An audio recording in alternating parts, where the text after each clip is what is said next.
Hi everyone, it's me again, and today I am genuinely the most terrified I've ever been to ever talk about anything, ever. And I wish that was a joke, but alas, here we are. So today we're going to be talking about H3, and I'm just going to talk about my feelings, my thoughts, the complexities, where I've been, maybe I felt like I've been too complacent in certain things, I felt like I've, maybe run a little bit too much defense, and where my thoughts are now, and kind of my perception on the general audience perception, how things have changed. And yeah, everything's looking good. I look pale as hell. I think my makeup looks like Doki. I don't have a lot of notes. I just finished work. Also, obviously, because everything has to be good. These are my little, very short, just like one page, little iPad note moment. So pray for me, I guess, in advance. Links, source, weight, support channel, all that kind of stuff, all down below, including the link to my wonderful, beautiful patrons and members. Names on the screen. Also, while I'm at it, because, this might be the end of my days anyway, I'm about to hit 50,000 subscribers. So if you could be so kind as to perhaps participate in such event, that'd be really sick. That'd be really nice of you. Yeah. I never ever bring that up because I think it's weird. I think even being called a content creator is weird, especially because I work a people job. Yeah, as if I'm not a person. But anyway, you know what I mean. So yeah, participate in the student loan paying trade, because that's where we're at.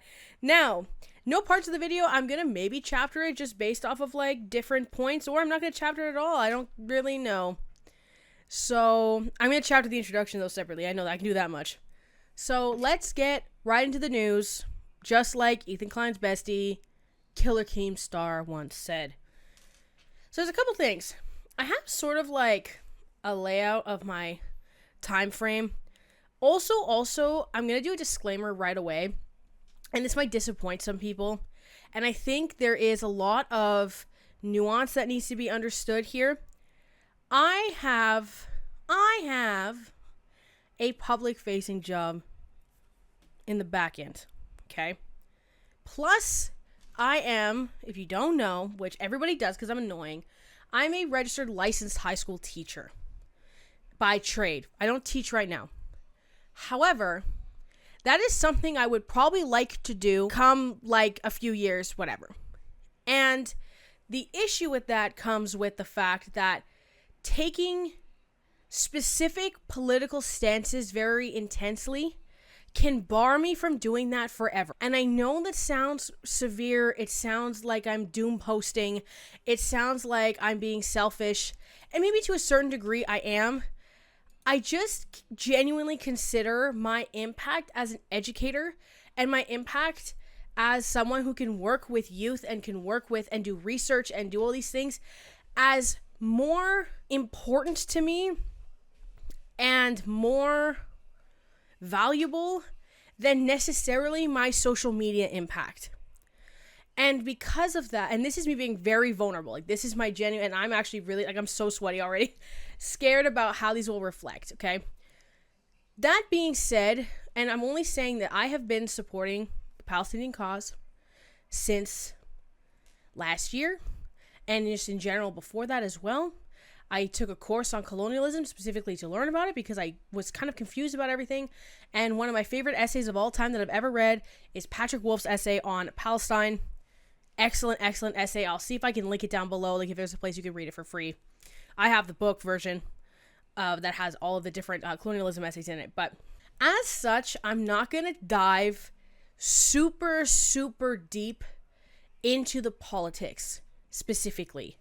I've also vouched for Jewish people in my videos. I've talked about how a lot of conspiracies lead to, or fringe conspiracies lead to anti-Semitism. I talked about in detail, for example, Nerd City, and discussing how he kind of leaned into the New World Order.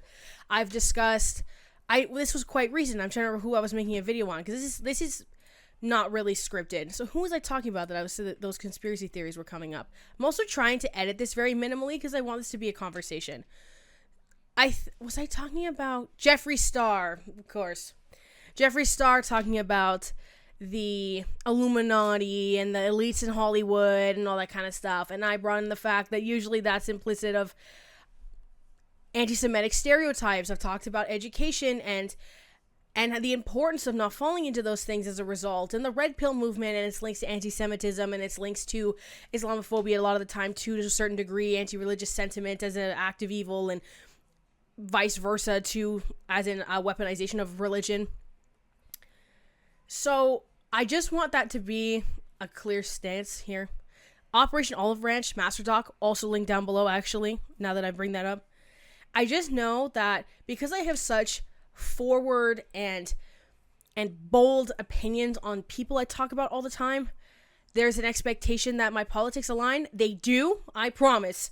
It's just publicly, I'm very cognizant of my social media footprint, my internet footprint, because I just think where I can actually make a difference in my future matters. And again, maybe, Mika, why do you think this way already? Because I've already run into these problems when I was doing social media and my student teaching internships. So that's why I'm saying these things in advance, okay?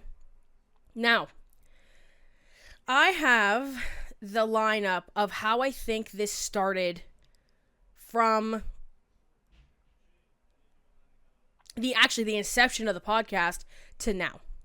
So this will be, I guess, a chapter. I'll talk now. I have my disclaimer, my politics, and then whatever, okay? And if people think that I'm weak in that regard as well, I understand, honestly. And I also have like a pretty, like, I know, bringing my mental health is very silly, but again, I just want to be honest, right? I have a pretty intense anxiety disorder. And the only time I've contemplated quitting the internet with like certainty was in reference to discussing Ethan Klein before, and I was treated in a way that maybe allegedly in Minecraft could be considered harassment, because they were making an account where they were dedicated to like saying all this stuff about me and how evil I am, and then they were DMing people that I'd worked with on other videos that I was this horrible, evil, morally corrupt individual and all this stuff. When we talk about the inception of the podcast, it was not responded to well for a long time. And this has been discussed by many different videos at length, including... So I was watching... I always know that I'm right when I have the opposite opinion of Nicholas DiOrio, because I was watching Ethan Klein's video, or the H3 podcast episode about... And I haven't watched it in like a year, so this was like shocking to see these like vast differences, different setup, different show, everything like that. Chatting in about Dan Clancy or whatever, like the CEO of Twitch, and being like, oh, Ethan's gonna get all the tankies. So, but I was like, man, when I'm watching it and I'm having trouble getting through it because I'm just cringing so hard, and then my bestie comes in and is like, you're slaying. I'm like, okay, so I'm right. Anyway, when the podcast came out, a lot of people criticized Ethan for being really unprofessional. There was also a lot of really famous clips that came out of there, such as Ethan Klein being like, iDubbbz, I love that you say the N-word, and then just saying the N-word a bunch of times. The clip with Joji saying that women were at the time, was still doing stuff on the internet, I think, as Filthy Frank, saying that women were made to be submissive to men. Or apes or whatever, right? Our Neanderthal cousins were probably just like crazy. So there's definitely something like in us to like conquer men want to like conquer. Right. So it's, you know, women are in a nature setting like to be conquered. There was also the clip where Ethan Klein was talking about Jewish people in Israel and commenting on their hygiene and commenting on some things that should not have been commented on in the way that they were. The Jew, well, and I mean, Ashkenazi Jews were all inbred. That's why we all have all these Really? neurological diseases. Holy shit. Because back in the day, we had our little village and we fucking ran around in our little suits. Like and Amish. nobody wanted us, so we're like, well, we'll each other. And to be honest, there's like stinky suit where like, bro, you have to be very generous to fuck a Hasidic Jew, right? I'm not How would I touching that know? one. Yeah. What the hell am I going to say to that? I mean, well, I've lived in Israel for 5 years, so they wear the suits, they got the hats, they don't shower nearly enough. When it's 1,000,000 degrees outside, They rock the black suit. They stink, bro. They stink. And you know they don't shave. You've seen their face. Imagine what their dicks look like. Wait, I always thought those were like fake. No, Those are real? Those aren't extensions. Those are real. Those are all. That is commitment. I guess, if you're going to do it, you're going to do it. Their faces look so gnarly. So imagine what these dudes look naked, and they're all pretty fat, too, because that wife's at home cooking. That's all she does. Not all fat. Well, a lot of the ones you see are pretty chunky. Can we get a picture? Yeah, let's see this. Yeah. I'll be the judge of how hot they are. Harry. No. You asked for it. So those clips were already coming out. And then also there was criticism that the podcast was boring. I remember the episodes with just Hila and Ethan being quite boring back then, especially that the guests were kind of all that it was. So, and people were really upset that they were no longer making the H3 Productions videos, which were their most popular and most liked content to this day. Progressively, as Ethan Klein started hiring more people, you started getting kind of like a co-host dynamic almost. So it's like you have now Dan, the producer, you have Ian, you have Zach. That was the crew for a long time. Circa 2020, whatever, they hired AB and Lena, who are both Lebanese, and this is going to become relevant soon. Then you also have the hiring, who were also fans of Ethan's. He hired AB because AB ran defense for him when another creator named Gokanaru made a really long, pretty okay, actually. Like I remember liking it even back then. Hit piece on Ethan Klein. And then AB ran defense for him as Starkiller with like a mask on or whatever on a video, and he hired AB and hired Lena as personal assistant.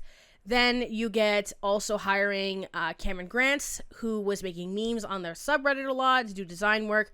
Hiring Sam, who used to be dating Ian, to do graphic design stuff for him and set design, that kind of stuff. Then you have hiring of another fan, Olivia, who does writing. I'm sneering because I'm just trying to remember like what because she kind of does everything, so I'm not trying to remember her role.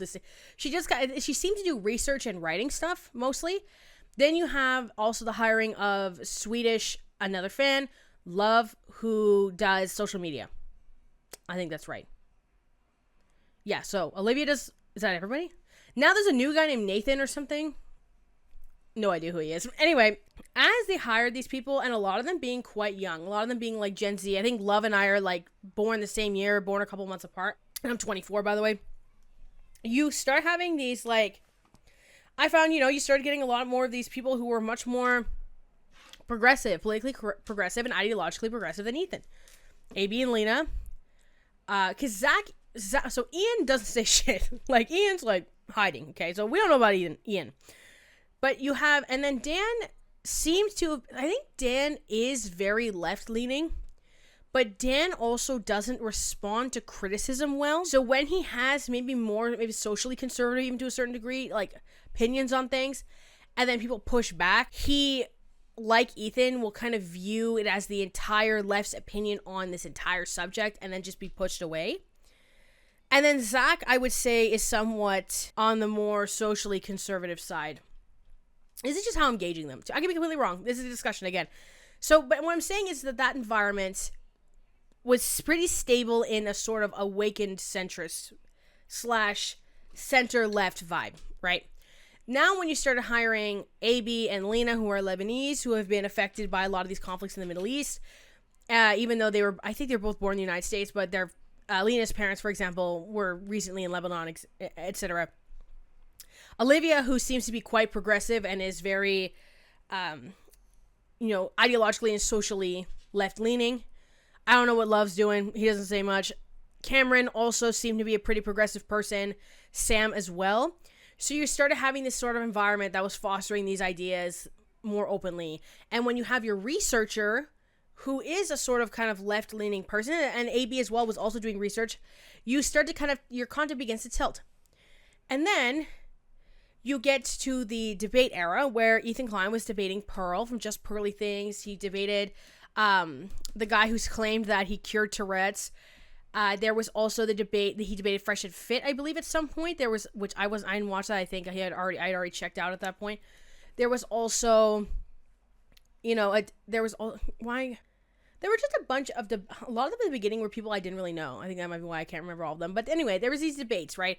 And then streamer Hassan Piker was reacting to them because it was the same sort of universe of content creators that he was against himself. From the debates of the Red Pill guys, where a lot of the defenses tend to have to be these kind of left-leaning ideologies, Ethan Klein presented to a more left-leaning audience. And left-leaning audiences really like to watch people get dunked on like that. I think the very first one, which involved Hassan as well, was actually talking to Aiden Ross about gambling. So now you get the show Leftovers, which ended essentially right after the events that occurred on October 7th, which has kind of led to a lot of the downfall. But I think something that a lot of people were not considering was there was quite a few small spikes that began hitting people.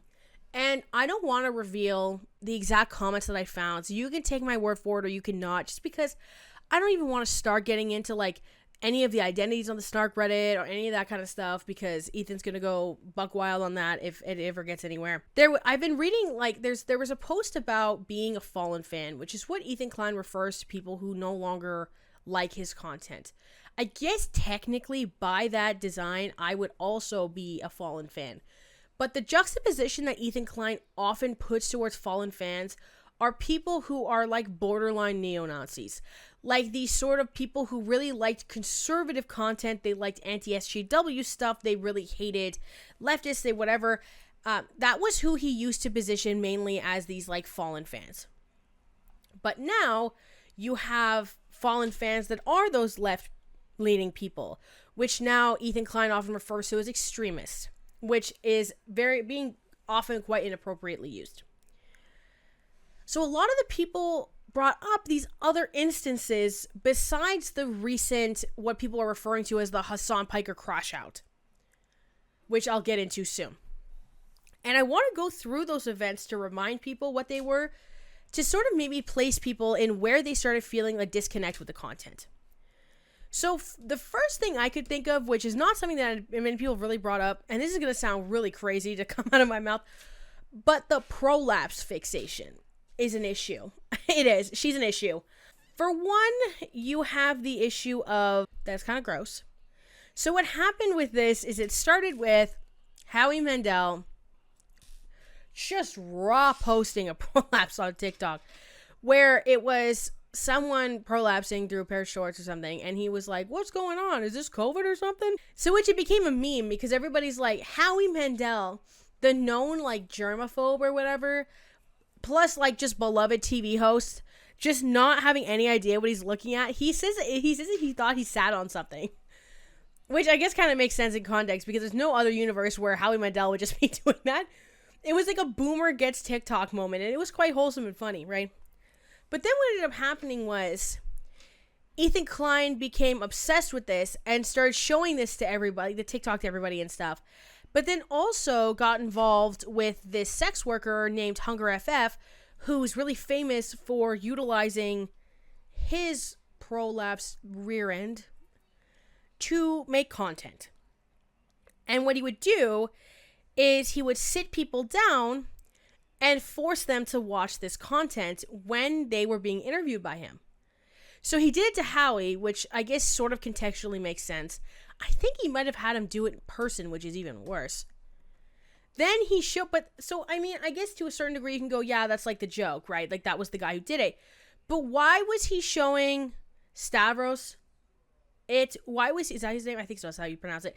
Why is Brittany Broski have to watch this? I just sent it. This is the video I was saying I was worried that you were going to show, and you were like, I wouldn't show that. Why would I do that? What kind of psycho do you think I am? All right, you're not showing the screen, right, Ian? You're just going to show me?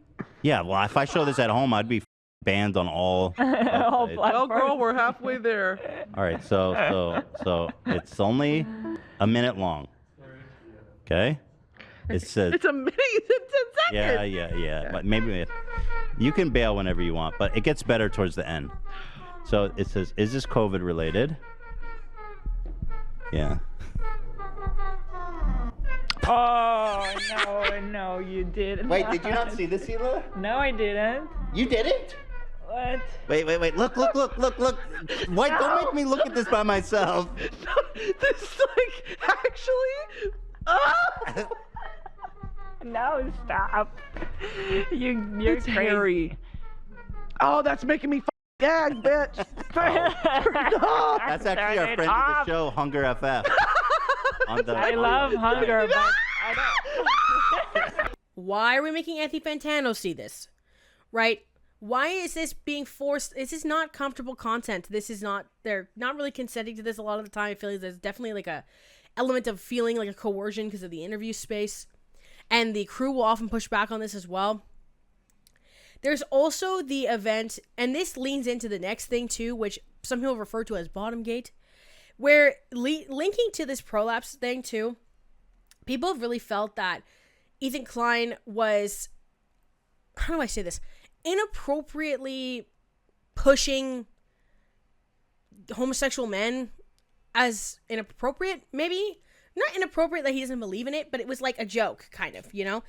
And then there was this whole conversation, and I never watched this episode because I think they started it and I got so cringed out that I just stopped watching. And this was something that I noticed was common with watching H3. A lot of people go, yeah, I couldn't finish the episode, it was like too cringe. And I'm like, well then why are we watching it, Queen? Because I watch a lot of other people, you know? I don't cringe out of their content halfway through ever. If I do, I kind of never watch them again. So what's happening with this, you know? I've never watched like a ContraPoints video and been like so icked that I need to leave. Or I've never watched like a Smokey Glow video or a Megan Ann video or an Adam McIntyre video or even like a Foodie Beauty Girl World reaction channel video or where I've just been so icked that I need to like bounce. You know? So what happened essentially was they were talking about like tops and bottoms and that whole concept, and then the chat was pushing back, being like, hey, like, this is starting to sound kind of homophobic or whatever. Dan starts yelling at them. Ethan starts yelling at them. And everybody is really, like, annoyed about this combativeness where people we're just trying to kind of push you in a right direction. So that icked out a lot of people. And I saw that on the Snark Reddit, too, when there was the post of, like, why did you stop watching the show? A lot of people brought up that. There was also, this was a huge one. I'll get to what my end was this segment where they were talking about QT Cinderella, who is a streamer on Twitch, where someone made AI pornography of her, essentially a deepfake video. And she's crying. I also never saw this episode, thank God. I feel like I would have lost it back then. But I mean, I guess not thank God, because I ended up watching for quite a while longer. Why?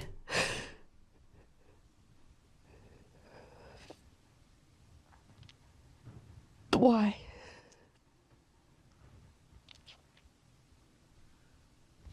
What is going on with you? I know, sorry, don't mind me. If you are able to look at women who are not selling themselves or benefiting off of Why? What is being going on seen with you? sexually,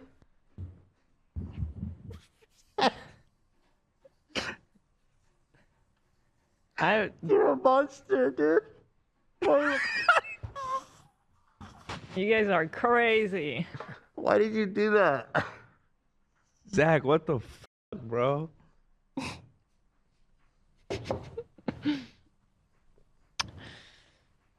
Just not being aware of like the severity of this like event, I guess, and cognitive dissonance as well that I'm not proud of. I think it was just a lot of it for me too was I didn't have anyone to help me with research at the time. Now Nor helps me, right?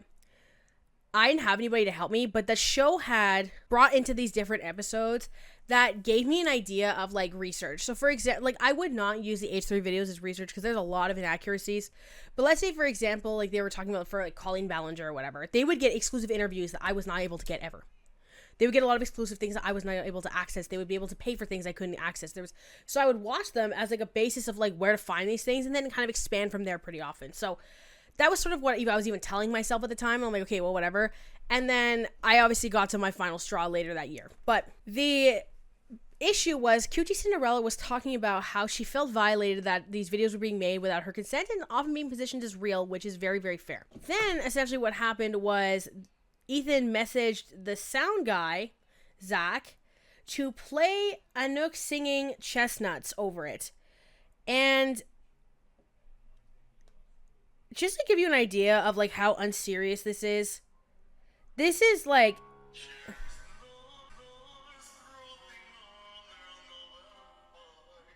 I'm gonna cut the audio now because I don't want to get claimed. But like, this is like what that video is and what it looks like, right? So it's like very silly, obviously. So then they sort of apologized for it. It was very weak and people were really not happy with it. And it actually became a meme that like, it shifted into Ethan Klein kind of almost separating responsibility to a certain degree by claiming that what happens is he just gets into this like uncontrolled state he refers to as goblin mode. This also was something where he said that if there's another Holocaust, that Ben Shapiro should go first. That's what Ethan Klein said, and I disavow this as a concept, obviously. So that was another event that he considered, that goblin mode thing. So they ended up getting this like broadcasting button where Ethan could push it and it would cut the last 15 seconds, similar to like a censor button on live television. So instead of really addressing, I found, the QT Cinderella stuff, he kind of boiled it down to this like goblin mode, right? Then crew members started leaving in the last year. First Cameron Grants, and then Sam. Cameron said that he received another job. He received a job offer closer to where he's from, Massachusetts, and he was moving back, and he also just really, really hated living in California.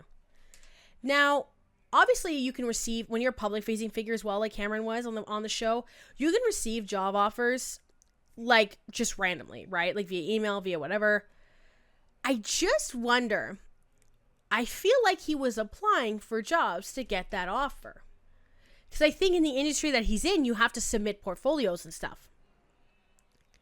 That's just my tinfoil hat theory, though, in that regard.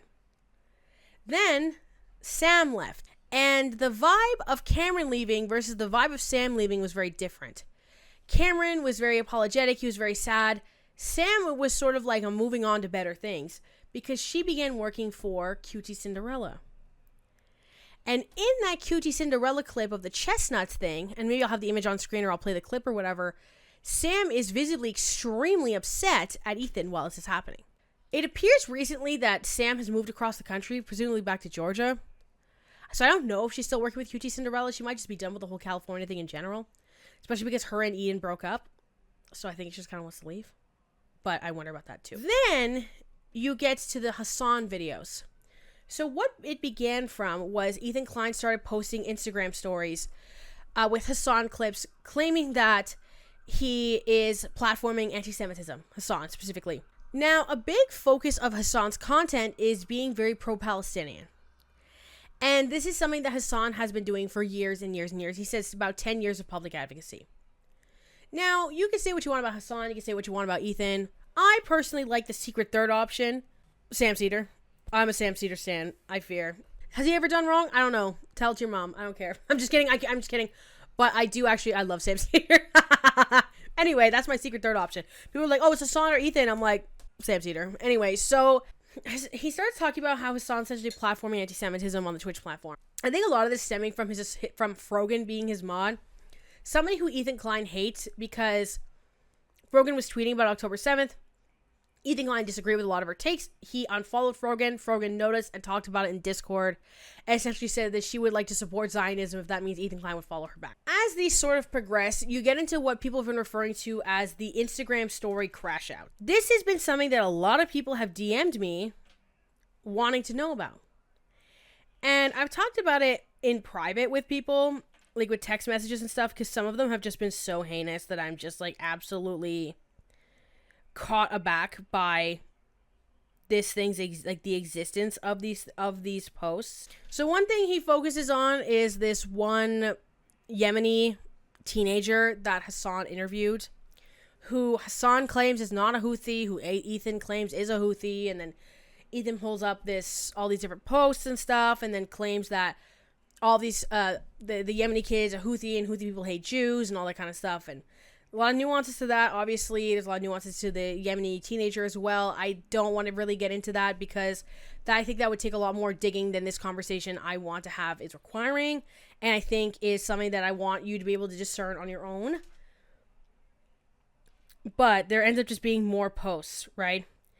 So Ethan Klein does this show where he condemns this episode where he condemns Hassan, talks about all this proof that he has, that he platforms anti-Semitism, and then starts saying, many Jewish friends and family, I'll have this picture on screen too, obviously.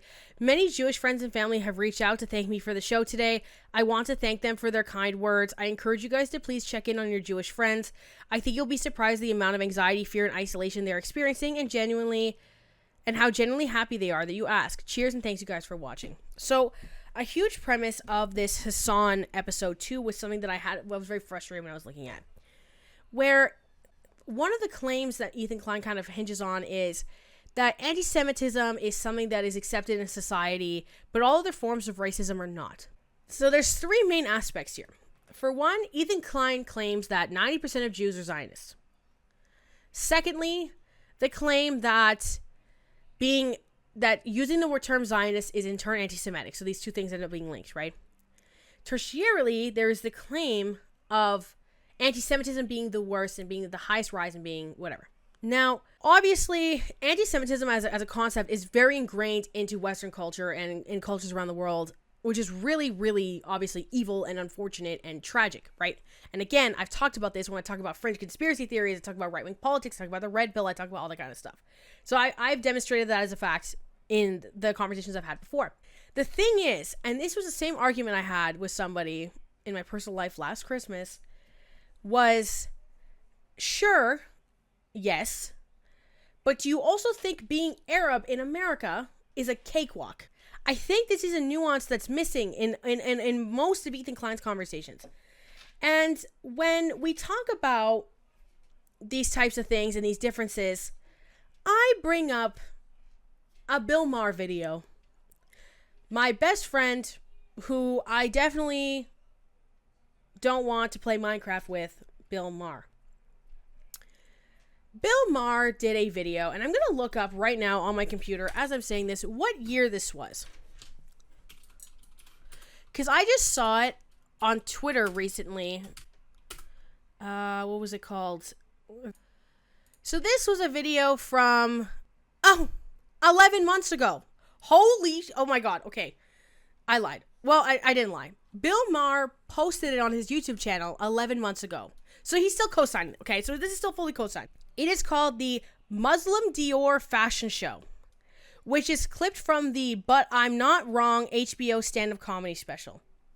Now, I'm not going to link it because I hate Bill Maher. And I'm also not going to...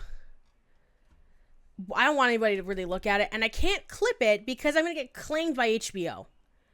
But all I'm going to do is just put a still image on the screen. This flew and didn't only fly, was incredibly successful. This is a representation in the media on HBO of mocking hijabi women and people who wear burqas and all that kind of stuff, right?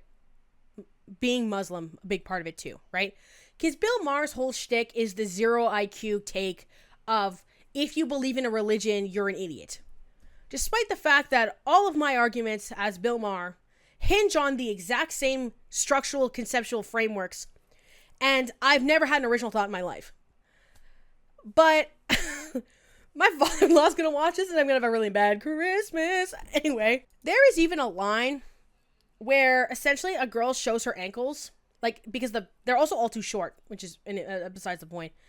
And then he, like, makes a joke about how she'll, like, be unalived, if you will, right?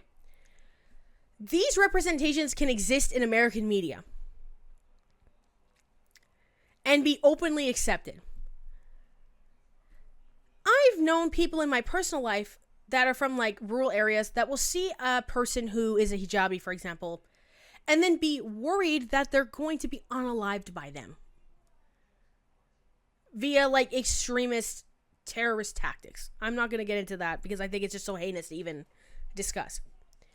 Islamophobia is so intensely ingrained in especially post 9/11 North American culture, but also Western culture, that I just genuinely don't understand the cognitive dissonance. Ethan Klein also goes off about this FBI statistic about hate crimes to certain marginalized groups, putting all these statistics to be like the Jewish struggle is the undermined one. when media representations like this can exist, like all of George Bush's presidency can exist, the sentiments towards people from the Middle East still exist. And I just think that there's a dissonance there. And that dissonance is the main point of frustration with that audience. Because it's one thing for Ethan Klein to go, I don't like Benjamin Netanyahu, I don't like what's going on in Palestine, I don't like any of this. But to then, every other statement is an argument against the people who support it because of the 10% of things you don't agree on. You openly attack pro-Palestinian creators on a regular basis, demand that their sponsors be taken away, demand that their revenue be taken away, demand their platform be taken away. The actions aren't aligning properly. Because I think the biggest issue is Ethan Klein often talks about the eradication of the Jewish people being an ideology of the Houthi, of Hezbollah, whatever. Which again, are instances of that being true, yes. But doesn't seem to also acknowledge that it is not right for the preservation of Israel to come at the cost of other people. Because he always says they want 8 million Jewish people to be displaced from Israel. And then that's the biggest issue, which again, I don't think is a lot of the arguments that a lot of people have. Are there, of course, people who are anti-Semitic on the left that are saying, yes, but also that doesn't mean that your arguments, your absolute arguments are correct either. You see what I'm saying? That there is, to a certain degree, a nuance to these things. And a nuance that I'm so scared of, that I'm not relaying properly. But the preservation of the Jewish people in Israel should not be coming at the cost of Palestinians. Shouldn't be coming at the cost of Lebanese people. Shouldn't be coming at the cost of Yemeni people. And that's the main point the audience isn't liking. Because Ethan seems to be pushing the contrary. And you can add in your little anecdote that you don't like it, but when everything else surrounding it seems to not relate, that's why people are feeling the way that they're feeling. Ethan Klein requests nuance for his takes, but asserts his own opinions on others. For example, the Twitch panel with the Love Sabra category, talking about the Habibi Pass. This is a joke that can be taken too far. It is also a joke that I've seen in other contexts.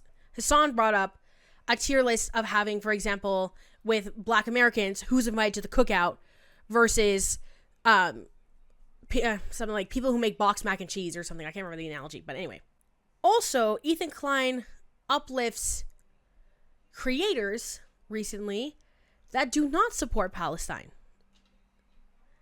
For example, Lonerbox, who's like this with Destiny, who literally debated Norman Finkelstein on the fact that the genocide is okay. And I'm going to have a little bit of censoring because I want the video to have reach and not get age restricted. But they're just contrary to each other, right? Lonerbox specifically pissed me off because, for example, and this is a clip that was circulating as well, Lena, AB, and Olivia ask about aid. They ask about the civilians. And Lonerbox just keeps going, well, I'm not understanding your question. And then just dancing around it. Because he doesn't have an answer. Because it's morally reprehensible. There's also the concept of grouping Jewish people with Zionism that many people have pointed out in itself can be deemed as anti-Semitic. I think Ethan Klein has openly attacked anti-Zionist Jewish people, such as someone who was who was on Hassan's stream. He also says that it's really it's giving gaslighting and it's really demeaning for people to suggest that Ethan Klein talks to a Jewish person. It's because you keep saying when people criticize you that they don't understand because they're not Jewish. So then they go, okay, well then talk to a Jewish person. There are anti-Zionist Jews, Sam Cedar. And he won't do it. So it's like you're just constantly saying, all I want to, essentially relaying, it's like all you want to do is complain. And all you want to do is just be agreed with. which I guess to a certain degree everybody wants. I just think that's as much of the politics as I can get into. But things have clearly been going badly. And people have also been joking a lot about how Ethan Klein, like, enemies have begun to, like, supersede him. And this has continued on the Instagram crash out, and I have screenshots for that too.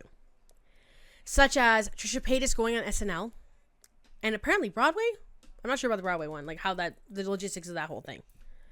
Hassan also did a speech about Israel and Palestine at Cambridge University. And talking about Trisha, people have been claiming that Ethan Klein has made the segment about him, saying that he thinks it's really bad that the stories often being posted where Trisha Paytas, his ex-podcast host, said he cut off his arm if she ended up on SNL, and now he's got to cut off his arm. So people have been talking about how Ethan Klein is essentially like miserable and pandering and whining and whatever. So he started weirdly posting on his Instagram story just stuff like, everything is pointless. About to enter my Joker era. And then has this as his gotcha, which it seems to have been the vibe of a lot of recent months. Psych spelt wrong. Bitch, I'm glowing. Again, reminiscent of the vibe that there's a deep insecurity and fear. And Ethan Klein also revealed that the revenue from November had gone down 10% from the previous, what was their lowest month by 10% or whatever since this year for the podcast. Now, I don't think people realize how serious that is because it's November. Last month, I made 3 videos, I think. Not a lot of videos. We did not make a lot of videos in November. I was tired. I transitioned jobs very, very late October. So, I made one on October 28th. 1, 2, 3, 4 videos in November. I made double what I made most months in November. And obviously I had a video get over 100,000 views, which is pretty base and epic. Thank you for that, by the way. So that obviously helped. But double is not proportionate. So if your revenue is lower in November, that means it's going to be exponentially lower come January. November should never be your worst month. November and December, you should be juicing on nothing. I'm also, again, just the 2 videos I've put out this month, 2 videos, it is projecting that I will again make double what I make in a normal month. I also forgot to mention, and this is where I'll end off my last thing, is my personal leaving point, which again does not contribute well to Ethan's claims. Aaron Bushnell last year, or earlier this year, might have been January. I'll actually look up the date of that. February 25th of this year. So this is when I checked out. Aaron Bushnell self-immolated. Self-immolation means to set yourself on fire and protest. Ethan Klein, and I was actually a member at this time because what happened was when the BBTV fallout happened in 2023, Ethan Klein was talking about it on his members' videos. So I signed up for the membership. And then I forgot that I had it. And then I tried to cancel it a couple times on my PC and it wouldn't work. It would just refresh and I would still be joined and it wouldn't work. Months and months and months. I would just randomly remember because I was told that you couldn't cancel it on your phone. One day I tried it on my phone and it instantly worked. Right after this Aaron Bushnell stuff. When I was like, you know what? I'm done with everything. I'm unsubscribing the whole 9. Because of the comments that Ethan Klein was making, essentially mocking Aaron Bushnell's efforts and the impact that he had. And if I could find the clip on that, I'll insert it here. My first reaction is this. It was absolutely insane how he, stood the whole time. That was crazy. I didn't know how that's humanly possible. Again, not to put this uncouth, but he's a champ at burning a lot. I mean, that sounds bad, but he did it really good. Does that sound bad?